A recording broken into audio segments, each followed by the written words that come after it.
देखिए, भौतिकी मतलब हम लोग को फिजिक्स के बारे में फर्स्ट लेसन है 10th क्लास का। कितने क्लास का है ये? 10th क्लास का है। फर्स्ट लेसन क्या है? प्रकाश का परावर्तन। देखिए, हम लोगों को फिजिक्स में 2 लेसन ऐसे पढ़ने हैं जो सिर्फ प्रकाश से रिलेटिव है। कितने लेसन है? 2। एक प्रकाश का परावर्तन है जिसको हम लोग रिफ्लेक्शन ऑफ लाइट कहते हैं, और एक है प्रकाश का अपवर्तन जिसे हम रिप्लिकेशन ऑफ लाइट कहते हैं। ठीक, अब देखिए प्रकाश का परावर्तन, तो सबसे पहले हम जानेंगे कि प्रकाश क्या होता है। ठीक, और एक और चीज आप लोगों को बता दें कि प्रकाश का अध्ययन या फिर प्रकाश की प्रकृति या गुणों का अध्ययन जिसमें होता है, मतलब जिसमें होता है उसे हम क्या कहते हैं? प्रकाशिकी कहते हैं। क्या कहते हैं?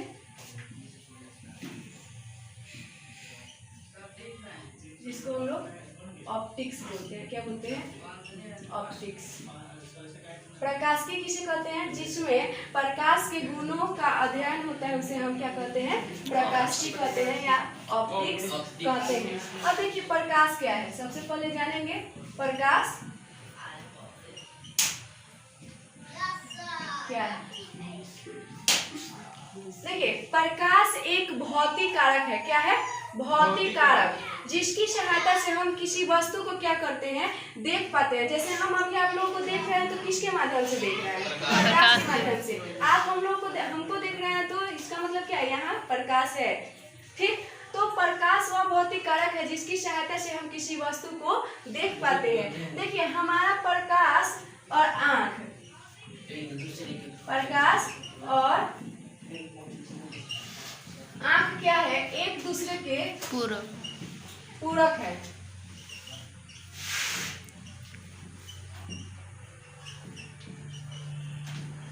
और देखिए पूरक मतलब क्या होता है? मतलब एक दूसरे के लिए ही है। प्रकाश और आँख जो है वो एक दूसरे के लिए ही बना है। अगर प्रकाश हो और आँख नहीं हो तो भी हम किसी को नहीं देख सकते हैं, और आँख हो और प्रकाश ना हो तो भी हम किसी को नहीं देख सकते। जैसे अंधेरा ले लीजिए, अंधेरा में प्रकाश का मात्रा नहीं होता है तो हम क्या अंधेरा में किसी वस्तु को देख पाते हैं? नहीं देख पाते हैं। तो इसलिए बोला जाता है प्रकाश और आँख एक दूसरे के पूरक होते हैं। अब देखिए एक और चीज है प्रकाश के बारे में कि प्रकाश हमेशा क्या करता है? सरल रेखा में गमन करता है। हमेशा सरल रेखा में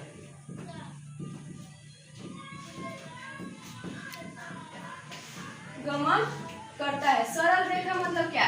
कुछ ऐसी रेखाओं में गमन करता है, मतलब वो कोई तिरछी रेखाओं में गमन नहीं करता है। वो सिंपल रेखाओं में क्या करता है? प्रकाश गमन करता रहता है। ठीक, अब देखिए एक और चीज आता है प्रकाश की चाल से।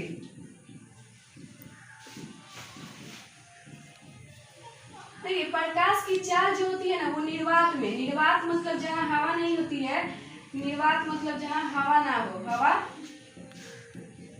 सबसे अधिक होती है।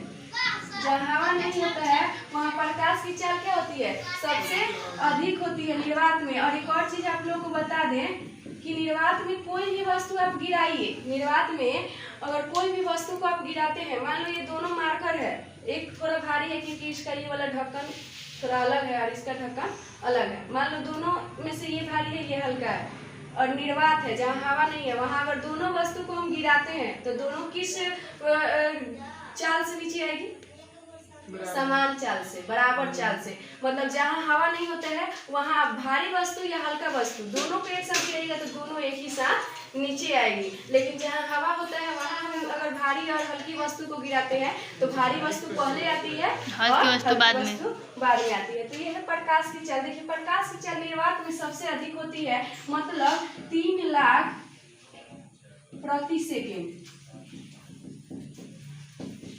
कितनी होती है? 3 लाख प्रति सेकेंड होती है प्रकाश की चाल निर्वात में। और इसे हम या तो लिख सकते हैं 3 × 10⁸ किलोमीटर प्रति घंटा। क्या लिख सकते हैं? 3 × 10⁸ किलोमीटर प्रति घंटा। तो ये क्वेश्चन आपसे पूछेगा कि प्रकाश की चाल निर्वात में कितनी होती है, तो 3 × 10⁸ किलोमीटर प्रति घंटा, या फिर हो सकता है 3 लाख प्रति सेकेंड। देखिए जब हम 3 लाख लगाएंगे तो यहाँ प्रति सेकंड लगा देंगे, और जब हम गुना में ऐसे करके लिखेंगे तो यहाँ प्रति घंटा लगा देंगे। ठीक, तो ये होती है प्रकाश की चाल निर्वात पे। अब देखिए एक और चीज प्रकाश से रिलेटिव है कि प्रकाश क्या है? प्रकाश एक अनुप्रस्थ तरंग है। प्रकाश एक अनुप्रस्थ देखिए अनुप्रस्थ तरंग क्यों है, क्योंकि ये सीधी रेखा में एक सीधी दिशा में कंपन करता है। क्या करता है, प्रकाश एक अनुप्रस्थ तरंग है। हम लोग जब ध्वनि पढ़े थे तो उसमें प्रकाश का भी थोड़ा बहुत अध्ययन किए थे। तो प्रकाश क्या है, एक अनुप्रस्थ तरंग है, मतलब ये एक सीधी रेखा में कंपन करता है। और हम लोग को भी पता है कि कंपन की सहायता से किसी वस्तु को देखते हैं या सुन भी सकते हैं। ठीक, तो ये कंपन जो करता है ना वो सीधी दिशाओं में करता है, इसलिए इसे हम लोग क्या कहते हैं, अनुप्रस्थ तरंग कहते हैं। ठीक, अब देखिए हम जानेंगे कि प्रकाश स्रोत क्या है। ठीक, ये था प्रकाश के बारे में। देखिए अगर 2 नंबर में आया तो इतना लिख दिए तो आपका 2 नंबर कहीं जाने वाला नहीं है। सिर्फ डेफिनेशन नहीं लिखना है, अगर इतना हम लिख लिए ना तो 2 नंबर तो कहीं नहीं जाएगा, कहीं नहीं। देने वाले को देना ही पड़ेगा मजबूरी में।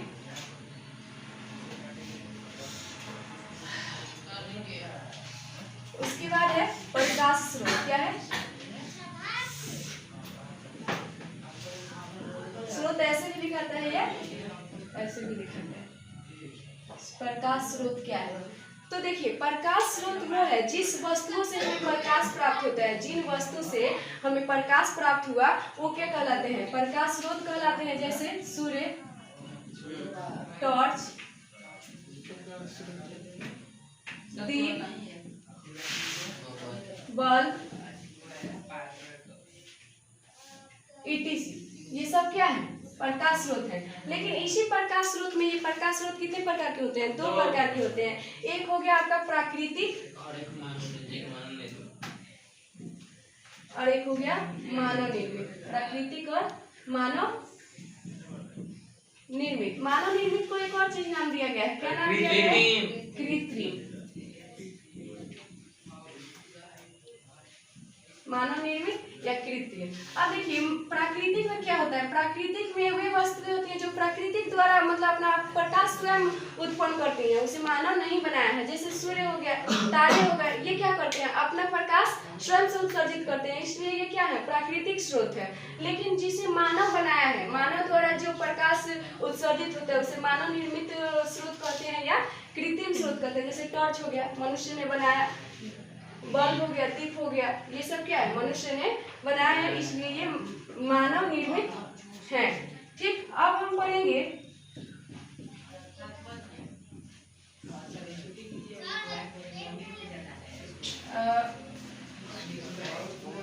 एक मिनट, अब हम लोग पढ़ेंगे प्रदीप्त और अप्रदीप्त वस्तुएं।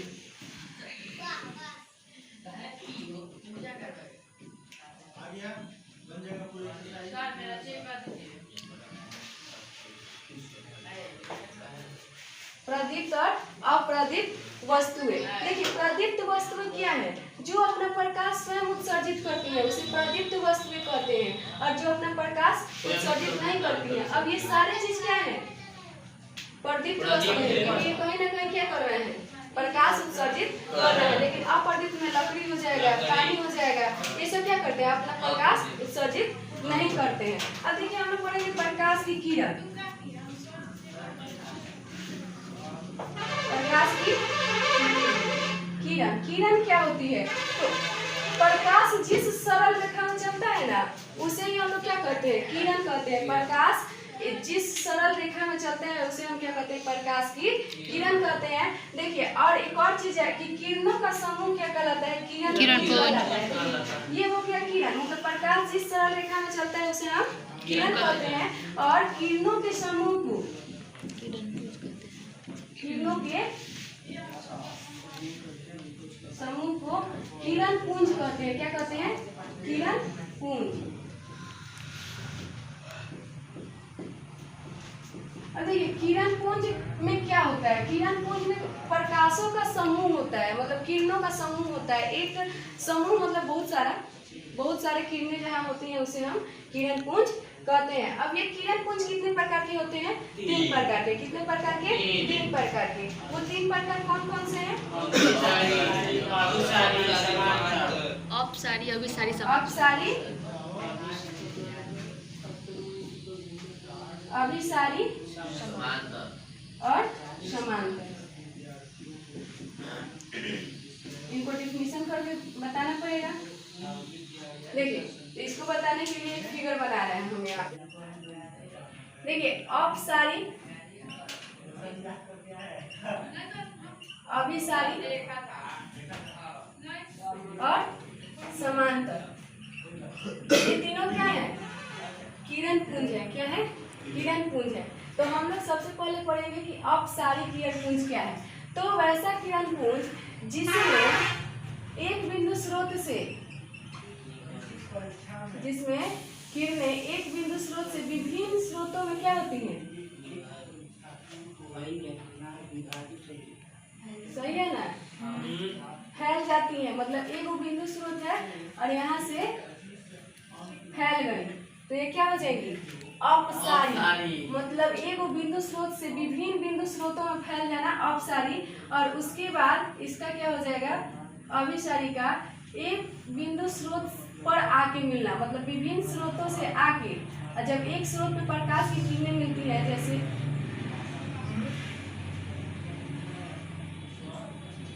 इसे क्या कहेंगे? अभिसारी। जब विभिन्न स्रोतों से किरण पूंजी आकर एक बिंदु पर मिलती है तो उसे अभिसारी। और समांतर तो बहुत इजी है, जो एक दूसरे को काटे ही ना, मतलब ऐसे सिर्फ समांतर रेखाएं में जो किरण पुंज चलती है उसे समांतर किरण पुंज कहते हैं। ठीक, ये हो गया। अब देखिए, प्रकाश से रिलेटेड कुछ पदार्थ होते हैं, जैसे पारदर्शी पदार्थ, अपारदर्शी पदार्थ और एक होता है पारभासी पदार्थ। तो यहाँ हम लिख रहे हैं पारदर्शी पदार्थ, उसके बाद है पारभासी। क्या है?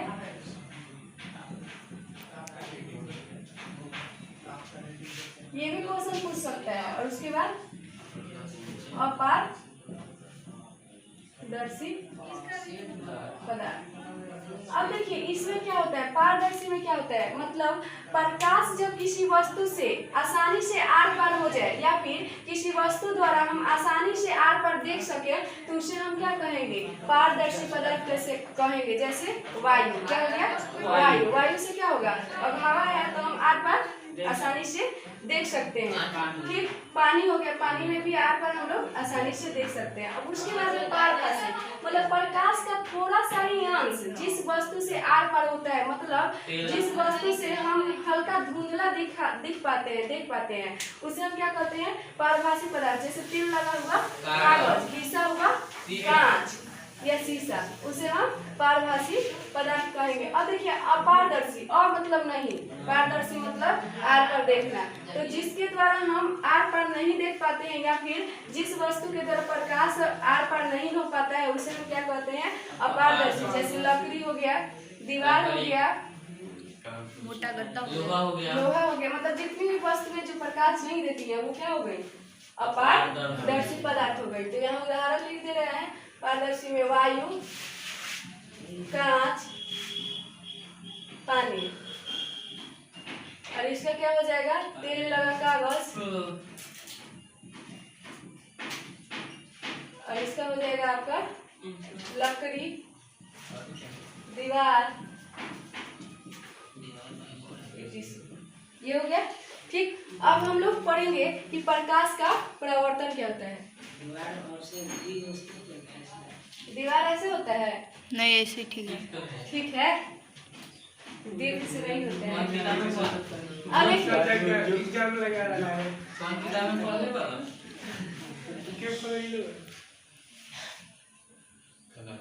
अब हम लोग अपने टॉपिक पे आते हैं। देखिए, इतना कुछ पढ़ने के बाद ये टॉपिक आ रहा है प्रकाश का परावर्तन। तो ये सब चीजें जानने के बाद ही हम जान पाएंगे कि प्रकाश का परावर्तन क्या होता है। ठीक,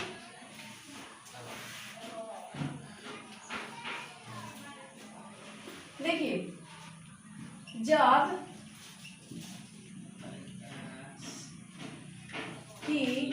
किरणें, जब प्रकाश की किरणें किसी वस्तु से टकराकर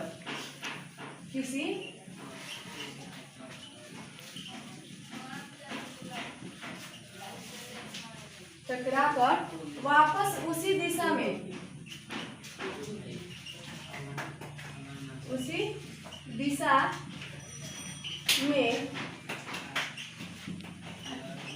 लौटती हैं, तो उसे प्रकाश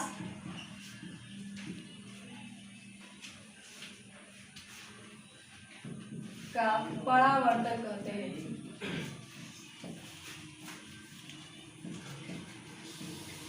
देखिए बात समझिए, मान लीजिए जब प्रकाश की किरणें, यहाँ पे हम मान लेना है प्रकाश की किरणें हैं, किसी वस्तु है, मान लीजिए कोई एक वस्तु है ये, ठीक, और ये क्या है, किरणें हैं, क्या है, किरणें, मतलब प्रकाश की किरणें अब यहाँ गई, यहाँ से टकराएंगी, फिर वापस इधर आएंगी। अब ये प्रकाश की किरणें और वापस यहाँ आ रही है, यहाँ हम क्या है, कोई मनुष्य है या फिर कोई आदमी है, मान लीजिए दीवार ही है, क्या है, दीवार है, और प्रकाश की किरणें इससे टकराई और वापस इसी दिशा में आई, और इस दिशा में हम खड़े हैं मान लो, तो ये हमें दीवार दिखेगा। तो इसे ही कहते हैं जब प्रकाश की किरणें किसी वस्तु से टकराती हैं, यहाँ टकरा गई और टकरा के जब वापस आ गई, तो इसे ही हम क्या कहेंगे, प्रकाश का परावर्तन कहेंगे। सिंपल याद रखिएगा, जब प्रकाश किसी वस्तु से टकरा कर वापस उसी दिशा में चला है तो उसे हम प्रकाश का परावर्तन कहते हैं। अब देखिए प्रकाश के परावर्तन के नियम भी होते हैं, क्या होते हैं, नियम होते हैं।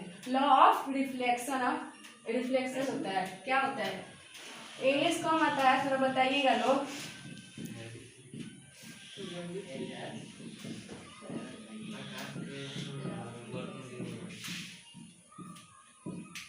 चलिए कोई दिक्कत नहीं है, हिंदी में पढ़ा लोग हिंदी पढ़ा जाए, ज्यादा इंग्लिश नहीं पढ़ा जाता है। प्रकाश के परावर्तन के नियम। अब देखिए नियम क्या होता है, तो जब प्रकाश जब वो वापस टकरा के आ जाता है तो इसमें कुछ नियमों का पालन भी करता है, क्या करता है, कुछ नियम का पालन करता है, जिसे हम क्या कहते हैं, प्रकाश का परावर्तन कहते हैं। और ये नियम जो होते हैं वो दो नियम होते हैं। तो ये क्वेश्चन आपसे हमेशा ऑब्जेक्टिव में पूछता है, किसी भी क्वेश्चन बैंक को उठा के देख लीजिएगा, उसमें एक क्वेश्चन इसमें से डालेगा ही कि प्रकाश के परावर्तन के कितने नियम होते हैं, या तो प्रकाश के अपवर्तन के नियम कितने होते हैं। तो दोनों के दो नियम होते हैं, कितने नियम होते हैं, दो नियम। अब देखिए इसका क्या है, आपतित किरण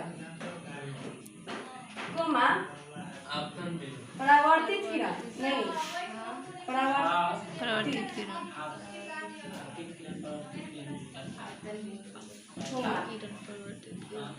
आपतन बिंदु पर खींचा गया अभिलंब, तीनों की समतल में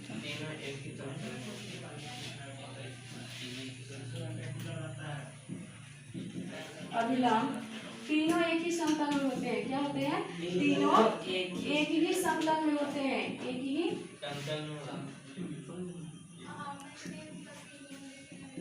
थोड़ा लिखने में टाइम ज्यादा लग जाता है, लेकिन अब दूसरा नियम क्या है कि आपतन कोण परावर्तन कोण के बराबर होता है, आपतन कोण कोमा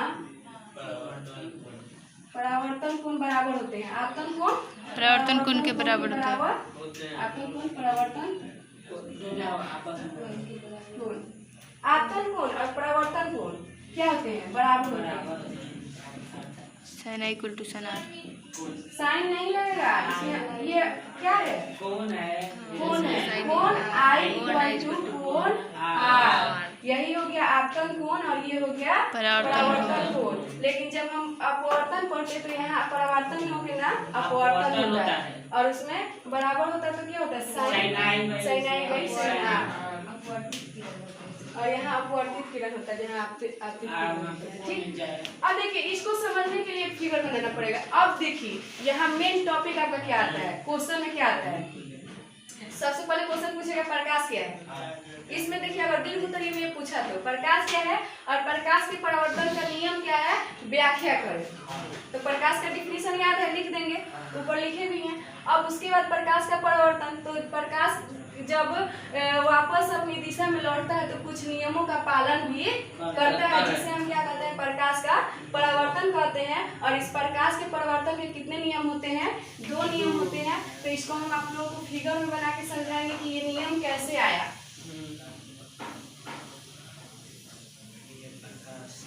गड़बड़ाएंगे तो बताइएगा लोग, मैं याद मत नहीं। ठीक है।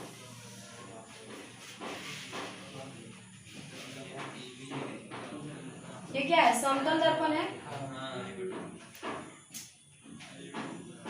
यहाँ ओ है, ये है आपतित किरण, और ये कोण है, तो ये क्या है, आपतन कोण। तापन कोण को किससे सूचित करते हैं? आई। और ये भी कौन है?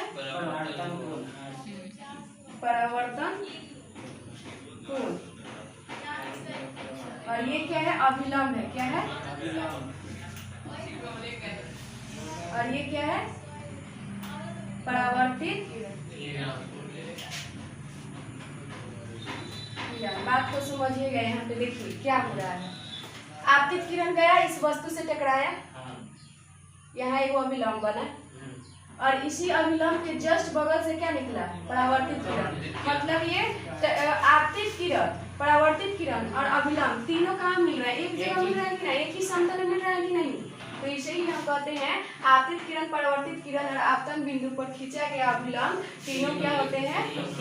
एक ही समतल में होते हैं। अब ये कोण बन रहा है तो बराबर बराबर डिग्री का बन रहा है, आई और आर। तो ये दूसरा नियम हो गया कि आपतन कोण, परावर्तन कोण आपस में क्या होते हैं? बराबर होते हैं। ठीक, तो इसमें टॉपिक जो आता है, अब पूछ दिया कि आपतित किरण क्या है।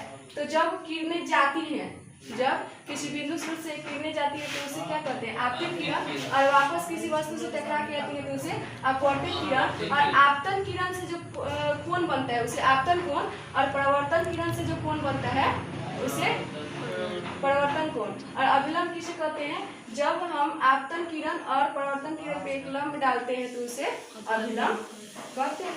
ठीक, इतने सारे डिफिनेशन हम लोग का हो गया। अब इसके बाद हम लोग को पढ़ना है प्रतिबिंब। क्या पढ़ना है? प्रतिबिंब। इमेज तो बनेगा ही, प्रकाश जब है तो वहाँ इमेज बनेगा ना। तो हम लोग क्या पढ़ेंगे अभी? प्रतिबिंब के बारे में पढ़ेंगे। ठीक,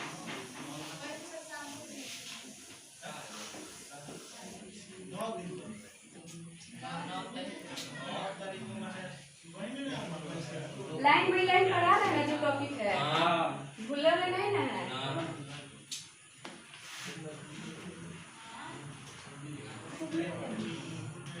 देखिए प्रतिबिंब बहुत इजी है, एक बार जान जाइएगा आप लोग का प्रकाश के परिवर्तन में भी काम देगा और अपवर्तन में भी काम देगा। देखिए लोगों को क्या लगता है कि थोड़ा भारी है प्रतिबिंब, क्या लगता है कि भारी है, लेकिन भारी कुछ नहीं है। प्रतिबिंब मतलब परछाई, अपने भाषा में कहा जाए तो परछाई।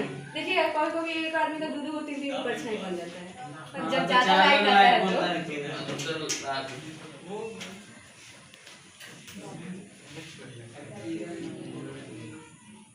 प्रतिबिंब, इमेज ऐसे लिखता है।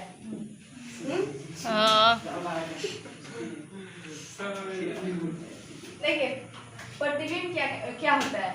किसी बिंदु स्रोत से आती हुई प्रकाश की किरणें परावर्तन के बाद, चूंकि हम लोग परावर्तन पढ़ रहे हैं तो यहाँ परावर्तन डालेंगे, जब अपवर्तन रहता तो अपवर्तन डालेंगे। ठीक, तो पहले सुन लीजिए, सुनेंगे तो लिख लेंगे, लेकिन अगर हम लिखेंगे तो थोड़ा टाइम लगेगा, हम लिखेंगे भी।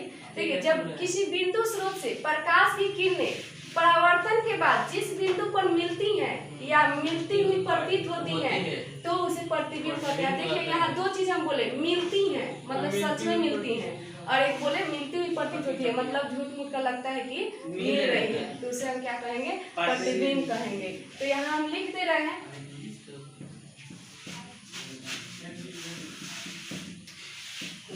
किसी बिंदु स्रोत से आती हुई प्रकाश की किरणें परावर्तन के बाद जिस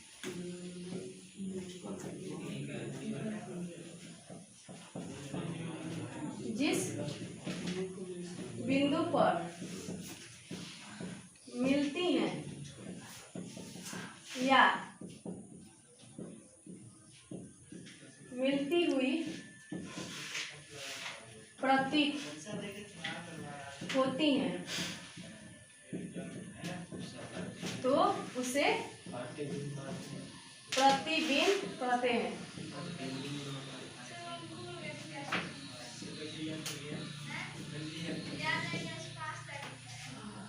ठीक, अरे किसी बिंदु स्रोत से आती हुई प्रकाश की किरणें परावर्तन के बाद जिस बिंदु पर मिलती हैं या मिलती हुई प्रतीत होती है तो उसे प्रतिबिंब कहते हैं। अब देखिए इमेज के पार्ट कितने होते हैं, अभी पूछ सकता है कि जो प्रतिबिंब होते हैं ये कितने प्रकार के होते हैं। तो जो प्रतिबिंब होता है ये भी ऑब्जेक्टिव में पूछ सकता है। प्रतिबिंब के प्रकार, ये कितने प्रकार के होते हैं? दो। पहला है वास्तविक, रियल इमेज, वास्तविक। आभासी को क्या बोलते हैं? काल्पनिक। Virtual image. दूसरा है ध्यान देकर पढ़िए, कोई ये भी पूछ सकता है कि वास्तविक प्रतिबिंब और काल्पनिक प्रतिबिंब में अंतर। इसको हम लोग आभासी भी बोलते हैं। क्या बोलते हैं? आभासी। ठीक, अब देखिए वास्तविक प्रतिबिंब सिर्फ डिफिनीशन यही रहेगा, बस हम लोग कहाँ से हटा देंगे, या मिलती हुई प्रतीत होती है, ये वाला हटा दिए, ये वाला हटा दिए तो हमारा क्या हो गया? वास्तविक प्रतिबिंब का डिफिनीशन हो गया। जैसे हम लिखेंगे किसी बिंदु स्रोत से आती हुई प्रकाश की किरणें परावर्तन के बाद जिस बिंदु पर, यहाँ हम सिर्फ लगा देंगे वास्तव। क्या लगा देंगे? वास्तव में मिलती है या मिलती प्रतीत होती है, तो उसे हम क्या कहेंगे? वास्तविक प्रतिबिंब कहेंगे। क्या कहेंगे? वास्तविक प्रतिबिंब कहेंगे। और ठीक इसी के अपोजिट हम क्या करेंगे? ये मिलती है हटा देंगे। जब हम मिलती है हटा देंगे और ये वाला छोड़ देंगे, तो इसे क्या कहेंगे? जब हम लिखेंगे कि किसी बिंदु स्रोत से आती हुई प्रकाश की किरणें परावर्तन के बाद जिस बिंदु पर मिलती हुई प्रतीत होती है, तो उसे हम क्या कहते हैं? काल्पनिक या आभासी प्रतिबिंब कहते हैं। तो यहाँ हम डाल देंगे काल्पनिक। यहाँ जो प्रतिबिंब है ना, वहाँ पे हम वास्तव वाला डालेंगे तो मिलती हुई रहेगा, और काल्पनिक डालेंगे तो मिलती हुई प्रतीत हुआ। ठीक, अब देखिए इसमें अंतर क्या है। तो वास्तविक को हम लोग क्या करते हैं? पर्दे पर प्राप्त कर सकते हैं। पर्दे पर प्राप्त किया जा सकता है। जैसे मूवी वगैरह देखते हैं ना, तो कौन से प्रतिबिंब के कारण देखते हैं? वास्तविक प्रतिबिंब के कारण देखते हैं। तो पर्दे पर इसे प्राप्त किया जा सकता है, और इसे पर्दे पर प्राप्त नहीं किया जा सकता है। इसे क्या किया जाता है कि समांतर रेखाओं से दर्शाया जाता है, और इसे क्या किया जाता है? टूटी फूटी रेखाओं से दर्शाया जाता है। तीन गो अंतर हो गया। पहले का हम लोग डिफिनीशन दे देंगे दोनों में, फिर उसके बाद इसे पर्दे पर प्राप्त किया जा सकता है, और इसे पर्दे पर प्राप्त नहीं किया जा सकता है। इसे समांतर रेखाओं से दर्शाया जाता है। किसे? वास्तविक प्रतिबिंब को समांतर रेखाओं से, और आभासी प्रतिबिंब को टूटी फूटी रेखाओं से दर्शाया जाता है। अब देखिए नेक्स्ट टॉपिक हमारा है दर्पण। क्या है? दर्पण। तो ये दर्पण के बारे में हम लोग नेक्स्ट मतलब कल हम लोग पढ़ेंगे। ठीक।